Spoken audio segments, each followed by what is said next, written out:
You know, there's this silent highway running inside you every single second of every day, and most of us, we never even think about it until there's a major traffic jam. Yep, I'm talking about your blood circulation. And the warning signs, they can be surprisingly subtle. So let me ask you something right off the bat. Are your hands and feet always cold? I mean, even when you're inside and the room feels warm? That feeling, it's one of the most common signals your body sends when your circulatory system is struggling to get warm blood all the way out to your extremities. Okay, so let's break down what we're really talking about here. Just think of your circulatory system as the most incredible delivery service you can imagine. Its job is to drop off all the good stuff, like oxygen and nutrients, to trillions of cells. And, just as important, it's got to pick up and haul away all the waste. When this whole service is running like a well-oiled machine, everything just works. But what happens when it doesn't? Well, that brings us right back to our silent highway analogy. When the roads, your arteries and veins, start to get congested, the entire system gets compromised. And the real problem is, the first signs of this slowdown are usually just quiet whispers, not blaring alarms, which makes them so easy to ignore. Here's the bottom line, though. Poor circulation is basically starving your body at a cellular level. Your brain, your muscles, all your organs, they all start to underperform simply because they aren't getting the fuel they need to do their jobs right. So, how does the cellular starvation actually show up in our day-to-day lives? All right, let's get into the nitty-gritty and look at 13 common signals that your body's delivery service might be in trouble. You know, it's pretty interesting that the most common signs tend to pop up in our hands and feet. But it makes sense, right? They're the farthest outpost from the heart, so they're the first to feel the effects of a traffic jam. That pins and needles feeling you sometimes get, that's a direct result of your nerves not getting enough oxygen. But the signs aren't just about what you feel, they're also about what you can see. When blood has a hard time getting back to the heart, it can start to pool in the legs, and that can lead to things like varicose veins or even painful ulcers. A lack of oxygen can also make your skin look pale or even a little bluish. It's your body's way of showing you that the blood right under your skin isn't carrying enough oxygen. And this slowdown doesn't just affect our limbs, it hits our internal systems too.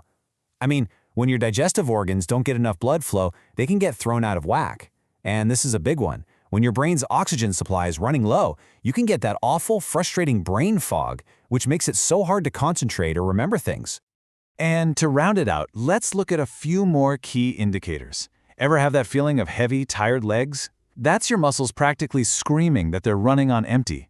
You might also feel pain in your joints or even notice your heart is beating faster than usual. That's because it's working overtime just to push blood through a congested system. Okay, so we've covered the what. Now let's pivot to the why. What are the real root causes that are creating these traffic jams on our body's silent highway in the first place? Well, a huge piece of the puzzle comes down to lifestyle. It's pretty amazing, actually. When we're active, our muscles, especially in our legs, act like a second heart, helping to pump blood efficiently through the body. But when we live a more sedentary life, that natural pumping action gets weak. Sitting for hours on end lets blood pool up, and that leads directly to restricted flow. And here is some of the biggest culprits behind those traffic jams. Dehydration is a surprisingly simple one. It literally makes your blood thicker and constricts your vessels. A diet packed with processed sugar can lead to inflammation and make your arteries stiff. We already mentioned a sedentary lifestyle, and of course, smoking is just incredibly damaging. The chemicals in cigarettes harden your arteries and slash your blood's ability to carry oxygen. But here's the good news, and this is the really empowering part. There are concrete, totally actionable steps we can all take to clear the highway and get that traffic flowing smoothly again. So, let's focus on 3 powerful habits. First up, regular exercise. This is absolutely non-negotiable. Even just a brisk 30-minute walk gets your heart pumping and fires up your metabolism. Second, a balanced diet.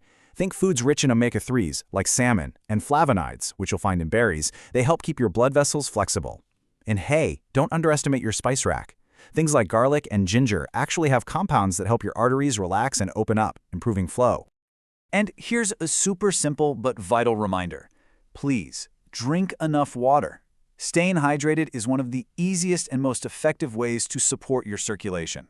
When you're dehydrated, your blood volume can actually go down, which makes your heart have to work so much harder to deliver all those vital nutrients. So, let's bring this all together. Your body is constantly talking to you through all these subtle signs and symptoms. The real key is learning how to listen and how to understand what those signals mean for your circulatory health. Look, here's probably the most important takeaway of all. While making lifestyle changes is incredibly powerful, it is not a substitute for professional medical advice. If any of these symptoms are persistent, or if they're really starting to worry you, it is absolutely essential to talk to a doctor to make sure there isn't a more serious underlying condition. And that really just leaves us with one final question for you to think about.